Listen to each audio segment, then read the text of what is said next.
I'm the Executive Director of Mount Rainier Scenic Railroad, and I am standing in the remains of what 1 year ago today was a 400-foot long, 70-foot high, 110-year-old historic railroad trestle. 1 year ago today, someone was here on this site, likely with accelerant, and about to commit one of the largest arsons that Washington State has seen in recent memory.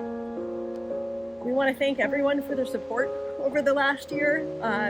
The help we've received from our community, from the railroad community, has been incredible. And we want to provide an update as to what we've done, what the impacts on our business have been, and what efforts we're making to rebuild this historic trestle and the rest of our railroad.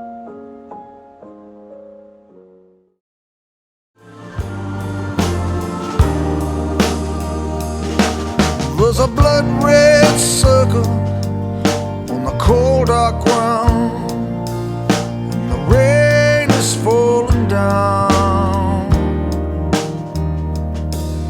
The church door's thrown open, I can hear the organ song, the congregation's gone. My city of ruins,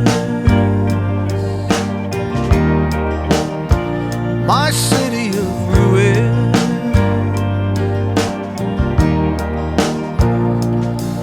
Now the sweet bells of mercy drift through the evening trees, young men on the corner like scattered leaves. The boarded up windows, the empty streets, are my brothers down on his knees. My city of ruins, my city of ruins. Come on, rise up, come on, rise up, come on, rise up, come on, rise up, come on, rise up, come on, rise up, come on, rise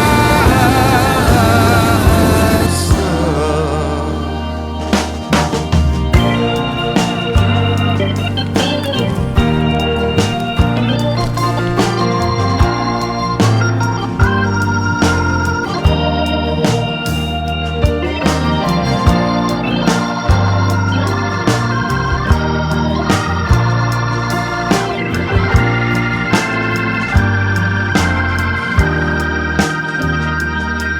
Now there's tears on the pillow, darling, where we slept.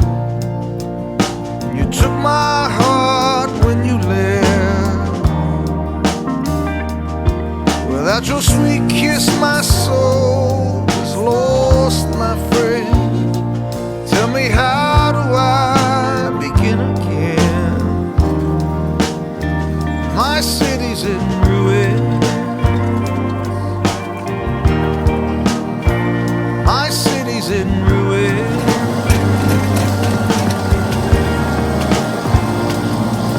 Now with these hands, with these hands, with these hands, with these hands, I pray, Lord,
So a recap on where we've been and gone in the last year, as I am in our shop, still chugging along.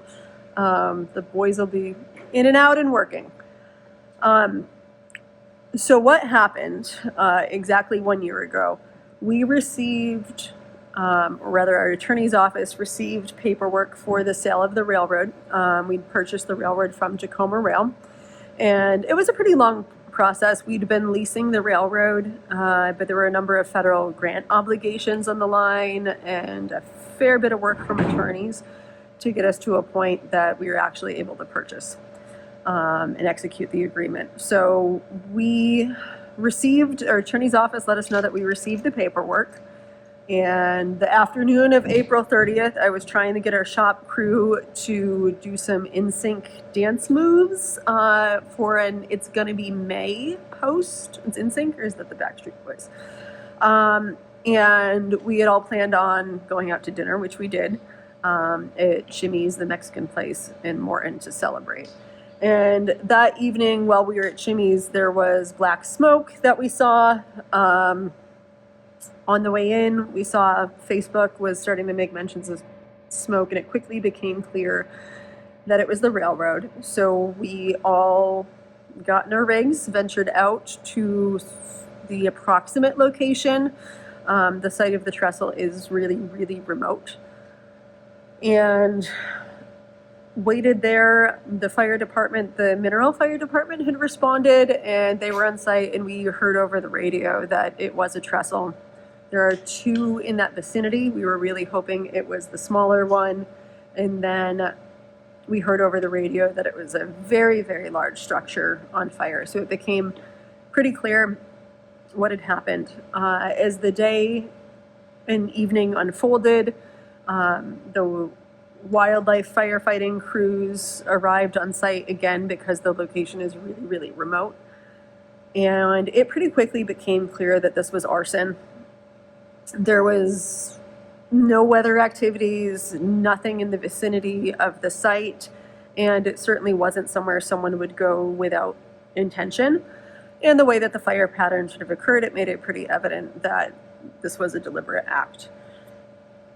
The bridge was 400 feet long, about 70 feet high, and it was in very good shape. And what that means for a railroad, it means it was largely new construction. It was heavily treated with creosote, which means that it'll burn. And it burned for, I think, over a week. And we knew that if we weren't providing the updates on the situation, that the story would sort of be told for us and it might not be accurate. So we tried to provide as many updates as we could in real time, while at the same time, our wildland firefighting crews are really, really, really great. They're not used to dealing with structure fires. So this was a structure fire in a remote wooded area at the end of April, beginning of May. We're really, really lucky that it didn't spread further. And for several days we were on site. The bridge had a 12.5-degree curve to it, and we were really worried that it was going to go over on its side just by the burn patterns.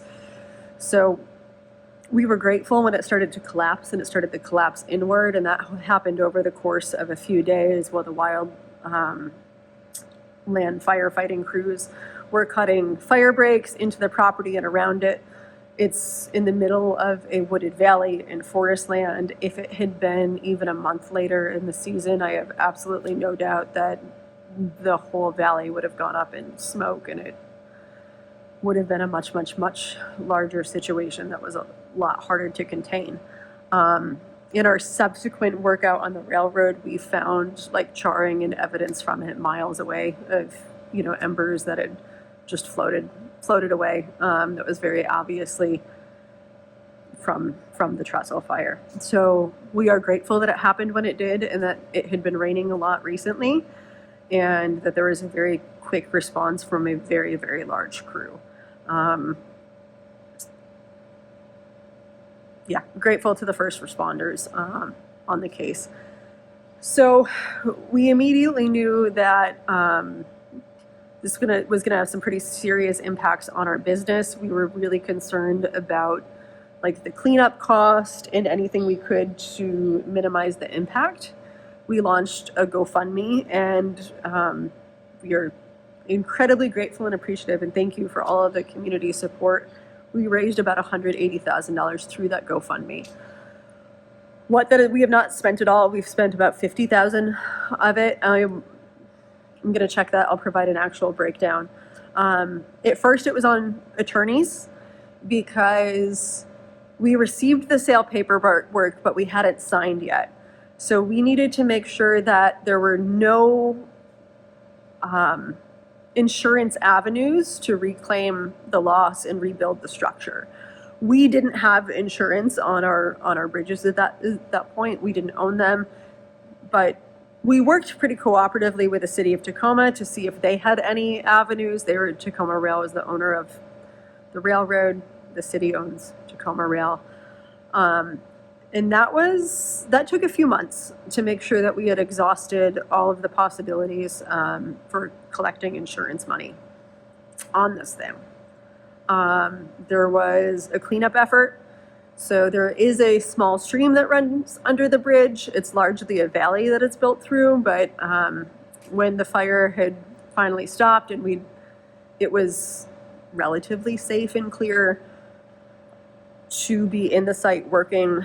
We do have a video of us starting the demolition process, is basically trying to push over the remaining spans of the bridge that were still there and then clean that up. We are super, super grateful for Ascent Demolition, who managed the bulk of the cleanup, and Gilliardi Logging and Construction built us an access road because there was no access to the bottom of the trestle. Obviously, at the same time, there's an ongoing investigation, and we were doing everything we could to gather information and cooperate with investigators. The Lewis County Sheriff's Office is the lead investigative agency on this.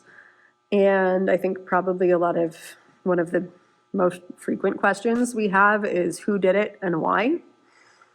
The short answer is we don't know who. And I don't think the investigation has gotten very far.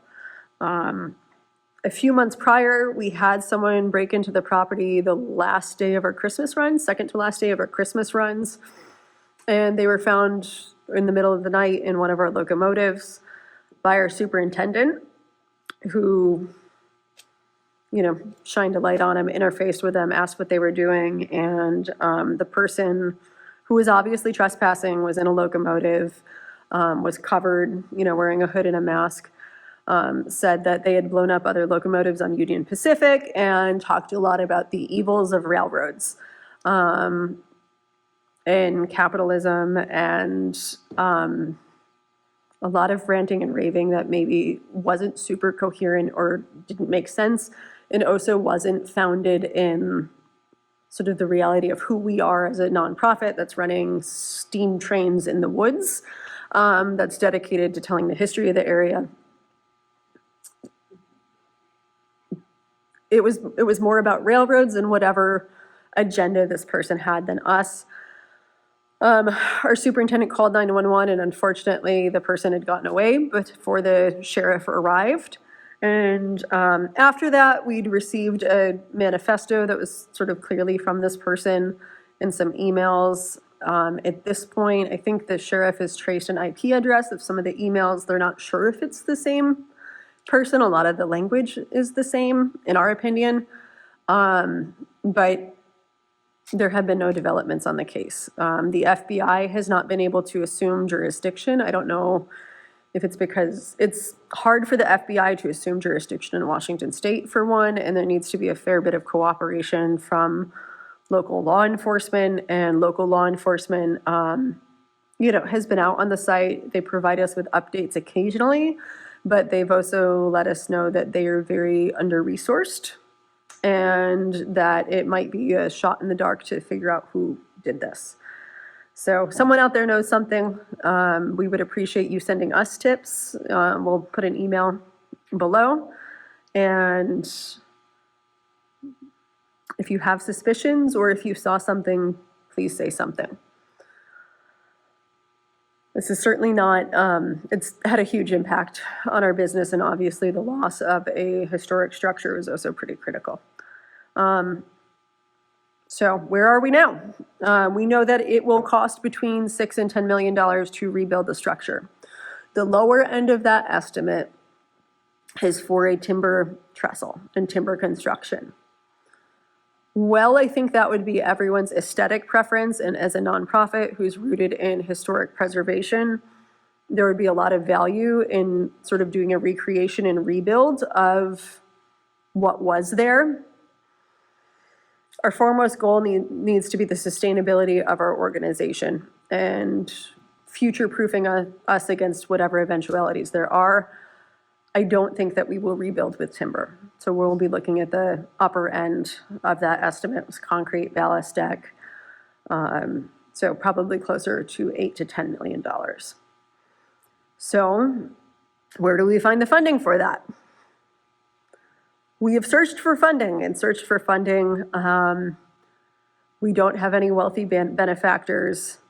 The available grant and foundation funding, this doesn't necessarily fit as a priority. It's not a nice, neatly packaged project. It's not a social service. It's a museum, but in a very non-traditional sense, in that we're a railroad. We do have a museum and a site, but the bulk of what we do are train rides, right? And preserving early logging history and early railroad history. So we have fallen in this gray area with funding. So the progress we've made isn't on construction.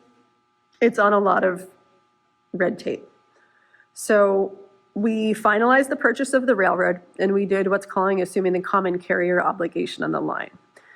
That reclassifies us, and this is using layman's terms, not railroad terms, that it reclassifies us from a tourist railroad to a short line freight railroad or a class 3 railroad. And that signals our intent to haul freight, and it makes us eligible for all of the funding, both federal and state, that's associated with that. So we finalized the sale of the railroad. We spent several months with attorneys and going through a process with the Surface Transportation Board, which is the federal agency that oversees transportation assets in the country, to assume the common carrier obligation on our railroad and sort of reclassify who we are.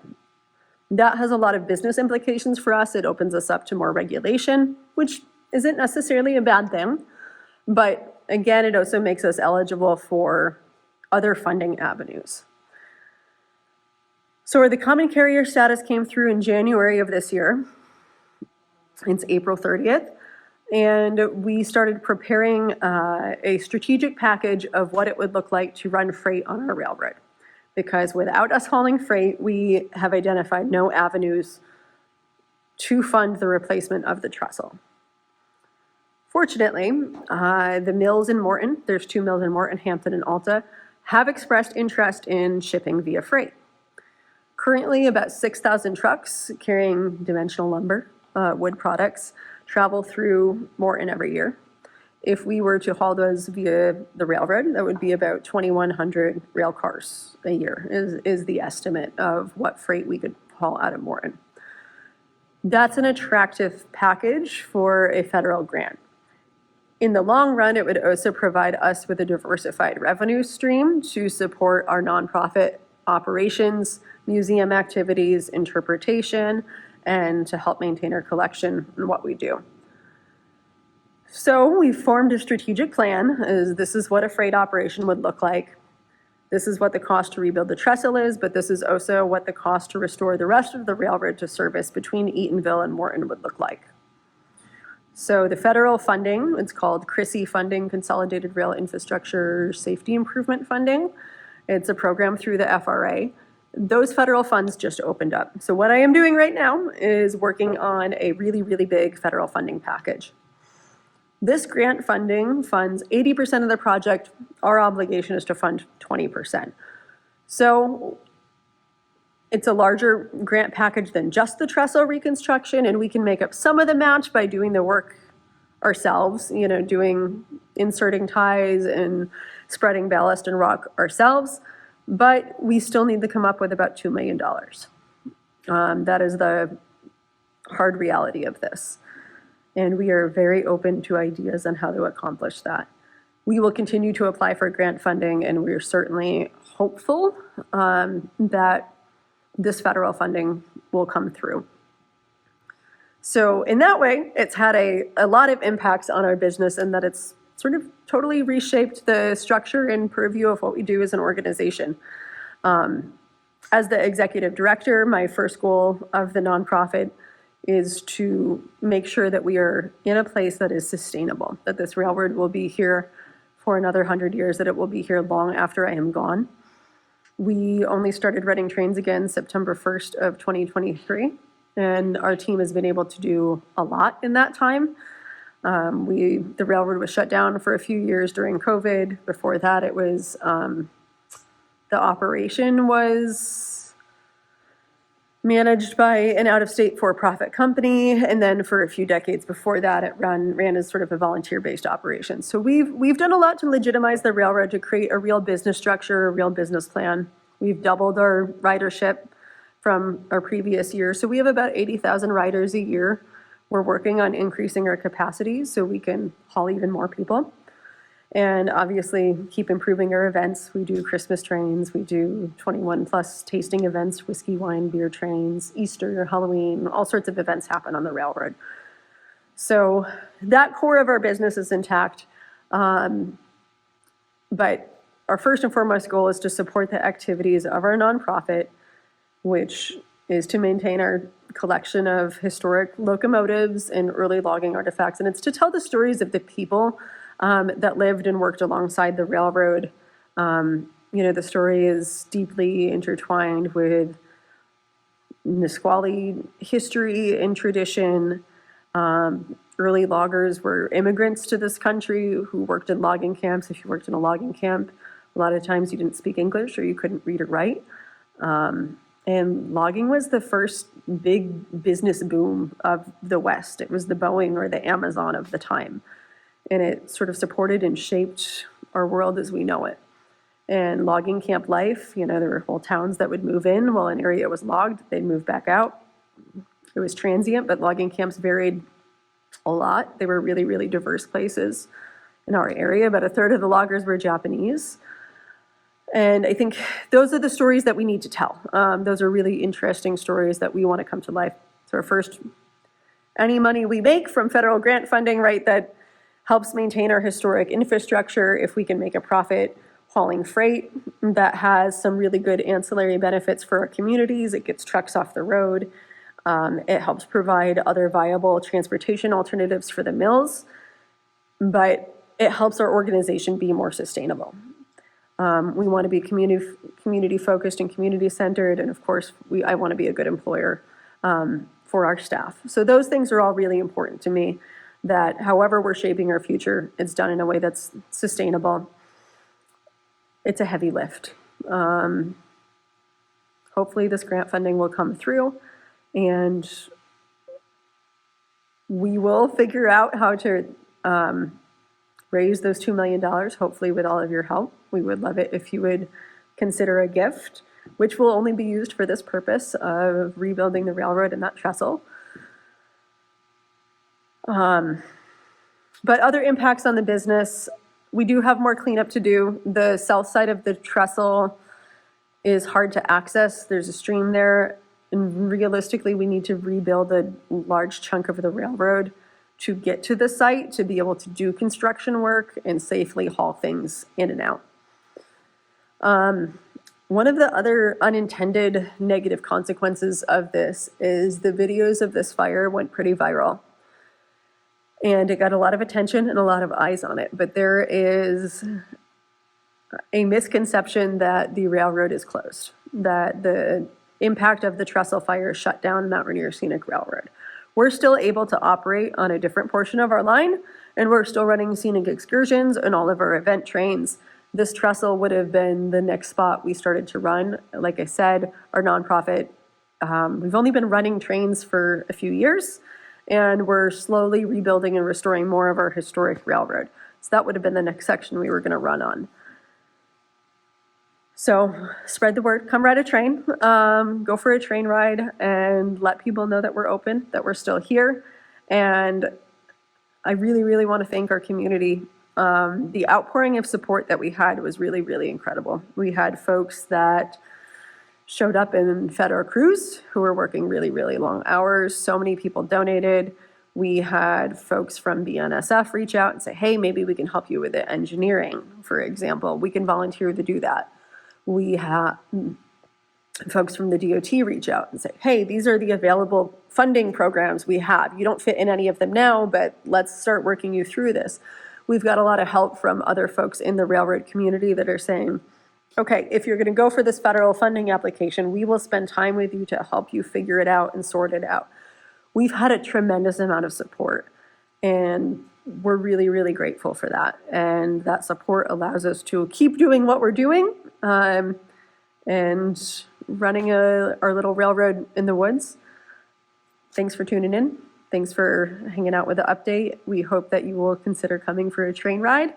And if you're unable to do that, maybe you can throw a few bucks our way to help us with those matching funds for the grant funding that we're going after. Thank you so much.